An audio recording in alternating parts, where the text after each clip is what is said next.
अस्सलाम वालेकुम everyone, how are you all. उम्मीद है कि आप सब ठीक होंगे।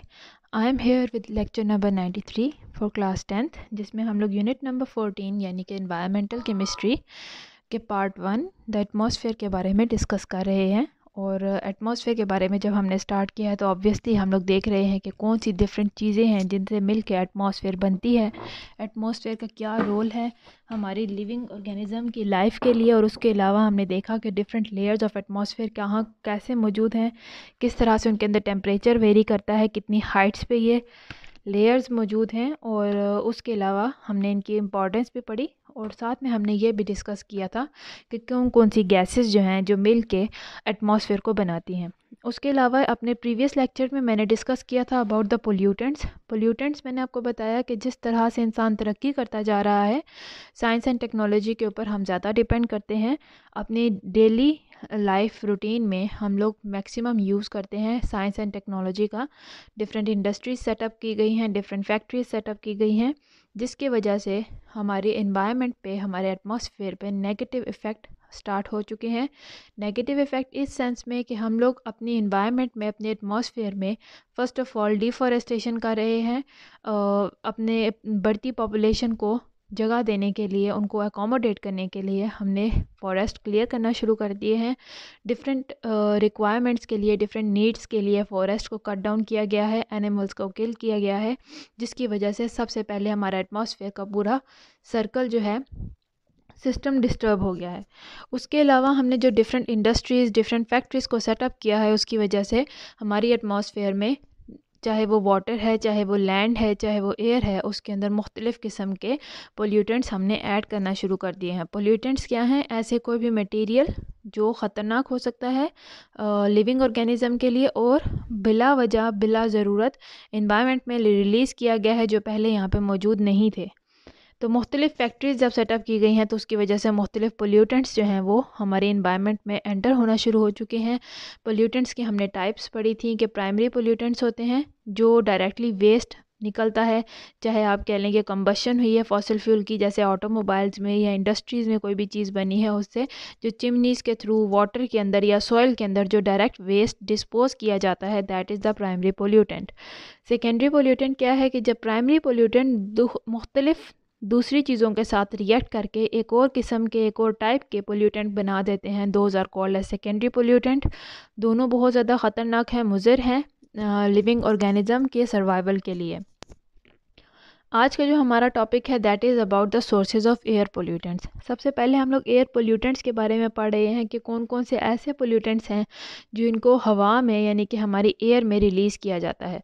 एयर में किस तरह से रिलीज़ होता है? जिस तरह से ऑटोमोबाइल्स हैं, उनके सिलेंसर से जो धुआं निकलता है, जो स्मोक है, that is a source of air pollution. उसके अलावा फैक्ट्रीज़, इंडस्ट्रीज़, घरों में जो चीज़ें जलाई जाती हैं, डिफरेंट फ्यूल्स को बर्न किया जाता है, उससे जो स्मोक डायरेक्टली हवा में रिलीज़ किया जाता है, that is also a cause of air pollutants. और उसके अलावा जिस तरह से ये सिगरेट है, उसको बर्न करना, उससे भी different types of pollutants are released into the atmosphere. तो अब अगर हम लोग अपनी एयर की बात करें तो हमें पता है कि 99% हमारी एटमॉस्फेयर का जो हिस्सा है वो दो गैसेस पे मेनली मुश्तमिल है। First one is nitrogen gas और second one is oxygen gas.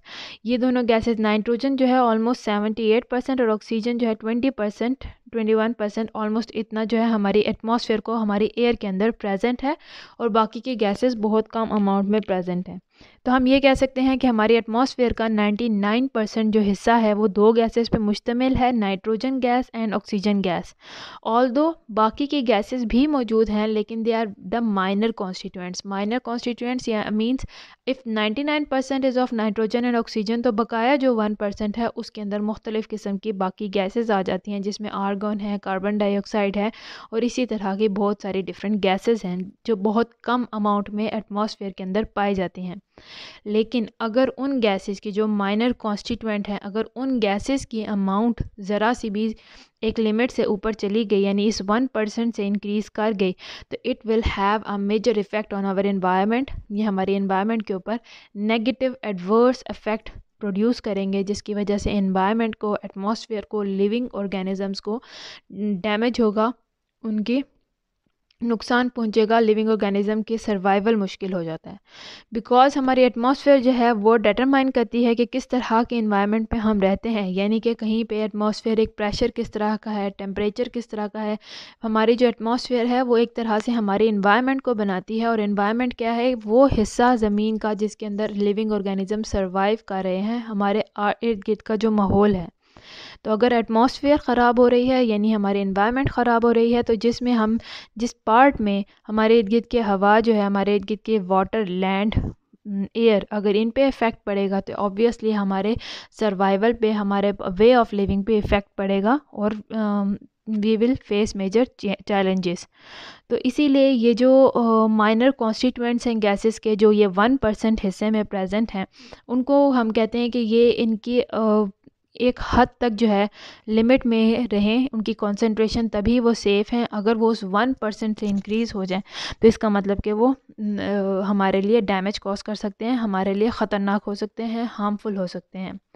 लेकिन बहुत सारे एरियाज़ अर्थ के ऐसे भी हैं, बहुत सारे कंट्रीज़ ऐसे हैं कि जिसमें मुख्तलिफ़ एक्टिविटीज़ की वजह से, जैसे पोल्यूशन बहुत ज़्यादा है, population maximum amount of automobiles use कर रही है, प्राइवेट ट्रांसपोर्ट यूज़ कर रही है इंस्टेड ऑफ पब्लिक ट्रांसपोर्ट, और इसके अलावा ढेर सारी फैक्ट्रीज़ के सेटअप हो जाने की वजह से बहुत ज़्यादा गैसेस जो हैं हवा में, एटमॉस्फेयर में, एयर में रिलीज़ हो रही हैं, जिसकी वजह से ये जो माइनर कॉन्स्टिट्यूएंट्स है ये अपने लिमिट को क्रॉस कर चुके हैं बहुत ज़्यादा अमाउंट में। और ये ऐसा क्यों हो रहा है? ह्यूमन एक्टिविटीज़ की वजह से, और ऐसा पिछले 60 ईयर्स, ऑलमोस्ट 60 to 100 ईयर्स ऐसा कंटिन्यू होना शुरू हो चुका है। साइंटिस्ट जब देखा कि इस तरह के एटमॉस्फेयर जहाँ पे बहुत ज़्यादा प्राइवेट ऑटोमोबाइल्स का यूज़ हो रहा है, प्राइवेट ट्रांसपोर्ट का यूज़ हो रहा है, जहाँ पे बहुत ज़्यादा फैक्ट्रीज़ वगैरह सेटअप हैं, जब वहाँ पे एयर की कॉन्स्टिट्यूशन देखी तो यहाँ पे जो ये माइनर कॉन्स्टिट्यूएंट्स थे, इन्होंने अपनी लिमिट को क्रॉस किया हुआ, ज़्यादा अमाउंट में थे, और इस वजह से वहाँ पे रहने वाले लोगों के लिए मुख्तलिफ़ किस्म की बीमारियों का बायस बन रहे थे, जिसमें रिस्पायरेटरी प्रॉब्लम्स हैं, मुख्तलिफ़ किस्म के कैंसर्स हैं, आई की प्रॉब्लम, आई इरिटेशन है, स्किन इरिटेशन है। तो यानी कि जब ये पोल्यूटेंट्स अपनी अमाउंट से थोड़े से भी ज़्यादा हो जाएं तो ये हमारे लिए हार्मफुल डिसीज़ेस कॉज करने की वजह बन सकते हैं। Now there are different sources of air pollutants, जिनको हम लोग डिस्क्राइब करेंगे। सबसे पहले जो हम लोग देखेंगे, those are oxides of carbon. Oxides of carbon में कौन कौन से? बेसिकली दो ऑक्साइड्स हैं जो हम लोग स्टडी करते हैं, जो हमारे इन्वायरमेंट में मोस्ट कॉमन हैं। Those are carbon monoxide and carbon dioxide. Carbon monoxide and carbon dioxide, carbon dioxide से ऑलरेडी आप वाकिफ़ होंगे। जब हम इन्हेलेशन और एक्सहेलेशन करते हैं, और हम जब सांस को अपने अंदर से बाहर निकालते हैं, तो उसमें maximum amount of carbon dioxide present होती है, जो कि हमारी बॉडी के अंदर प्रोड्यूस होती है, और थ्रू एक्सहेलेशन हम उसको अपनी बॉडी से रिलीज़ करते हैं। और सिमिलरली जो प्लांट्स हैं वो इन कार्बन डाइऑक्साइड गैसेस को लेते हैं और उससे ऑक्सीजन प्रोड्यूस करते हैं, और इस तरह से हमारी इन्वायरमेंट में से, हमारी एटमॉस्फेयर एयर में से कार्बन डाइऑक्साइड की अमाउंट को स्टेबल रखने के लिए, उसको मेंटेन रखने के लिए एक लिमिट में प्लांट्स, फॉरेस्ट बहुत ज़्यादा इंपॉर्टेंट रोल प्ले करते हैं। लेकिन चूँकि डिफॉरेस्टेशन हो चुकी है, फॉरेस्ट काफ़ी हद तक डिस्ट्रॉय हो चुके हैं, कट डाउन हो चुके हैं, तो इसकी वजह से आप कह लें कि प्लांट्स की तरफ से जो एक कंट्रोल था इन पोल्यूटेंट्स को कंट्रोल में रखने के लिए, वो काफ़ी हद तक रिड्यूस हो चुका है because of the reduction in the number of the plants. तो अगर हम लोग सोर्सेज़ की बात करें, यानी कि सोर्सेज़ यहाँ पे स्टडी कर रहे हैं, जैसे कि ऑक्साइड्स ऑफ कार्बन हैं, ये कार्बन मोनोऑक्साइड और कार्बन डाइऑक्साइड, ये हमारी अगर एटमॉस्फेयर में देखें तो इनकी अमाउंट, इनकी कॉन्सेंट्रेशन एटमॉस्फेयर के अंदर रेगुलरली इंक्रीज़ हो रही है थ्रू डिफरेंट ह्यूमन एक्टिविटीज़। तो उसकी वजह से क्या होगा कि पोल्यूशन होगा, ग्रीन हाउस इफ़ेक्ट होता है, ग्लोबल वार्मिंग है, ये डिफरेंट चीज़ें हैं जो डिफरेंट साइड इफ़ेक्ट्स हैं पोल्यूशन के, हम आगे चल के स्टडी करेंगे।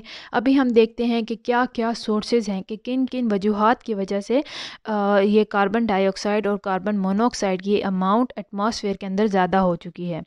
तो ये जो दोनों गैसेस हैं, कार्बन मोनोऑक्साइड, कार्बन डाइऑक्साइड, अगर हम नेचुरल बात करें तो they are emitted due to volcanic eruption. तो सबसे पहला ये नेचुरल है, इसमें ह्यूमन की कोई एक्टिविटी इन्वॉल्व नहीं है। वॉल्केनिक इरप्शन यानी कि जो आतिशफिशा पहाड़ हैं उनका फट जाना, उसकी वजह से भी ये दोनों gases carbon monoxide and carbon dioxide are released into the atmosphere.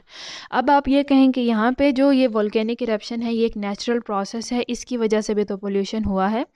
इसकी वजह से अमाउंट बढ़ती है कार्बन मोनोऑक्साइड और कार्बन डाइऑक्साइड की एटमॉस्फेयर के अंदर, लेकिन अगर हम इसको डिस्टर्ब ना करें, हम नेचुरल एटमॉस्फेयर को डिस्टर्ब ना करें, प्लांट्स जितने हैं उनको लगा रहने दें, कट डाउन ना करें फॉरेस्ट को, तो बहुत जल्दी फॉरेस्ट इस जो extra amount of carbon monoxide और कार्बन डाइऑक्साइड रिलीज़ हुए हैं उनको कंट्रोल करने में कामयाब हो जाते हैं और इनकी कॉन्सेंट्रेशन को दोबारा नीचे लेके आ जाते हैं। वॉल्केनिक इरप्शन के साथ साथ एक और नेचुरल कॉज है जिसकी वजह से कार्बन मोनोऑक्साइड और कार्बन डाइऑक्साइड की अमाउंट में हमारी एटमॉस्फेयर में इजाफा हो सकता है।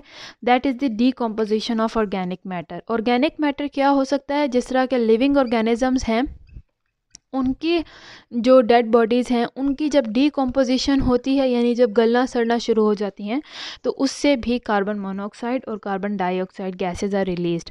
डीकम्पोजर जिस तरह के बैक्टीरिया, फंगस वगैरह प्रेजेंट होते हैं वो डेड ऑर्गेनिज्म के ऊपर प्रेजेंट होते हैं, और जब वो गलना सड़ना शुरू होते हैं तो उससे डिफरेंट गैसेज जो स्मेल वगैरह प्रोड्यूस होती है, उसके अंदर मुख्तलिफ़ किस्म की गैसेज भी प्रेजेंट होती हैं जिसमें कार्बन मोनोऑक्साइड और कार्बन डाइऑक्साइड भी मौजूद होते हैं। तो ये जो दोनों मैंने यहाँ पे रीजंस लिखी हैं sources of oxides of carbon की, ये दोनों नेचुरल हैं जिसमें वोल्केनिक इरप्शन और ऑर्गेनिक मैटर की डीकम्पोजिशन है। तो इन वजह से ये नेचुरल कॉजेज़ हैं, इनकी वजह से हमारी एटमॉस्फेयर में कार्बन मोनोऑक्साइड और कार्बन डाइऑक्साइड के अमाउंट में इजाफा हो सकता है। हाउएवर ये जो इजाफा होता है जो नेचुरल वजूहात की वजह से है, कुदरती वजूहात की वजह से है, ये बहुत कम है as compare to the increase in oxides of carbon because of human activities. Human activities भी इन नेचुरल एक्टिविटीज़ के बराबर इतनी ज़्यादा हैं उनसे कि ये ह्यूमन एक्टिविटीज़ को हम काउंट करते हैं मेजरली। और अगर हम सिर्फ नेचुरल को देखें, ह्यूमन एक्टिविटीज़ की वजह से ना हो रहा हो कुछ भी इंक्रीज़, पोल्यूटेंट्स में इजाफा ना हो रहा हो, तो नेचुरल इतने कम अमाउंट में प्रोड्यूस होते हैं या इतने देर के बाद ये प्रोड्यूस होते हैं कि ये ईज़िली रिकवर हो किए जा सकते हैं थोड़े ही टाइम में। अब अगर हम ह्यूमन एक्टिविटीज़ को देखें, ह्यूमन एक्टिविटीज़ की वजह से इन ऑक्साइड्स ऑफ कार्बन का और बाकी सारे पोल्यूटेंट्स का हमारी एटमॉस्फेयर में इस तेज़ी से इजाफा हो रहा है कि, और प्लांट्स को इतनी तेज़ी से कट डाउन किया जा रहा है कि एटमॉस्फेयर को दोबारा अपने आप को रिपेयर करने में काफ़ी टाइम दरकार है, काफ़ी टाइम लग सकता है कि एटमॉस्फेयर दोबारा अपने आप को रिपेयर कर सके because of the damage caused by the human activities. However, major sources जो emission of these gases के हैं, those are because of combustion of fossil fuel। Fossil fuel को बर्न करना, फॉसिल फ्यूल का बनना बहुत हज़ारों लाखों सालों में होता है, लेकिन इंसानों ने अपनी ज़रूरत के लिए जब फॉसिल फ्यूल्स को डिस्कवर किया तो उन्होंने इनको बर्न करके इनसे एनर्जी हासिल करना शुरू की। और इससे क्या है, ना सिर्फ ये फॉसिल फ्यूल जो कि एक कुदरती रिसोर्स है एनर्जी का, उसको इंसान डिप्लीट कर रहे हैं यानी कि ख़त्म कर रहे हैं, बल्कि इनको बर्न करके जब इतनी ज़्यादा अमाउंट में बर्न हो रहे हैं तो इससे बहुत ज़्यादा एयर पोल्यूशन हो रहा है। एयर में बहुत ज़्यादा different types of poisonous gases भी रिलीज़ होती हैं because of burning of fossil fuels. Fossil fuels कौन कौन से हो सकते हैं? जिसमें कोल है, पेट्रोलियम है और नेचुरल गैस है। इनके बर्न करने से डिफरेंट एनर्जी प्रोडक्ट्स मिलते हैं हमें, और इनकी वजह से, इनको बर्न करने की वजह से different amount of poisonous gases are released into the air. जो फॉसिल फ्यूल्स हैं they are burned in combustion engines of any type of automobile. चाहे आप ऑटोमोबाइल ले लें, गाड़ियाँ, चाहे बड़ी गाड़ियाँ, छोटी यानी ट्रक, छोटी गाड़ियाँ, प्राइवेट कार्स, सब में किसी ना किसी तरह से फॉसिल फ्यूल्स का इस्तेमाल होता है, चाहे पेट्रोल है, चाहे डीज़ल है। उसके अलावा इंडस्ट्रीज़ में जब बर्निंग प्रोसेस होता है फॉर डिफरेंट केमिकल रिएक्शंस, उसके अंदर भी बर्निंग के लिए फॉसिल फ्यूल्स का इस्तेमाल होता है, और इनकी बर्निंग की वजह से मुख्तलिफ़ किस्म की जो गैसेस हैं दे emit carbon dioxide and carbon monoxide. और उसके अलावा ओपन फायर्स हैं, ओपन एयर फायर यानी कि आग लगाना, उसकी वजह से भी ऑक्सीजन वहाँ पे यूज़ होती है जहाँ पे फायर कॉज हो, और वहाँ पे ऑक्सीजन यूज़ होने के बाद कार्बन मोनोऑक्साइड और कार्बन डाइऑक्साइड को रिलीज़ होती हैं। उसके अलावा फॉरेस्ट फायर्स हैं, यानी जंगलों में आग लगाना, जंगल का सफाया करने के लिए भी जंगलों में आग लगाई जाती है। उसके अलावा नॉर्मल घरों में बर्निंग ऑफ वुड के लिए भी की वजह से भी कार्बन डाइऑक्साइड और कार्बन मोनोऑक्साइड जो हैं ये रिलीज़ होती हैं एटमॉस्फेयर में। स्पेशली जब सप्लाई ऑफ ऑक्सीजन लिमिटेड हो, यानी कि आप लकड़ी जला रहे हैं, वहाँ पे ऑक्सीजन कम अमाउंट में मौजूद है, तो फिर क्या है, उसके लकड़ी के जलने की वजह से कार्बन मोनोऑक्साइड बनती है कम ऑक्सीजन की मौजूदगी में। और उस वो जो कार्बन मोनोऑक्साइड है, it is very poisonous for even the human beings, because ये हमारे ब्लड में जब एंटर होती है तो ये हमारे सांस लेने में मुश्किल बना देती है, और ये बहुत ज़्यादा अमाउंट में हो तो लिविंग ऑर्गेनिज्म की डेथ की भी रिस्पॉन्सिबल होती है।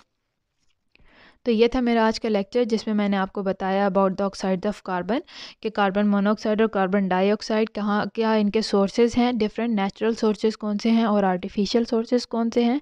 उम्मीद है आपको यहाँ तक मेरा लेक्चर समझ आया हो। अगर यहाँ तक कोई भी प्रॉब्लम है तो आप मुझसे कमेंट सेक्शन में पूछ सकते हैं। I am here to help you out, and अल्लाह हाफिज़ टिल माई नेक्स्ट लेक्चर।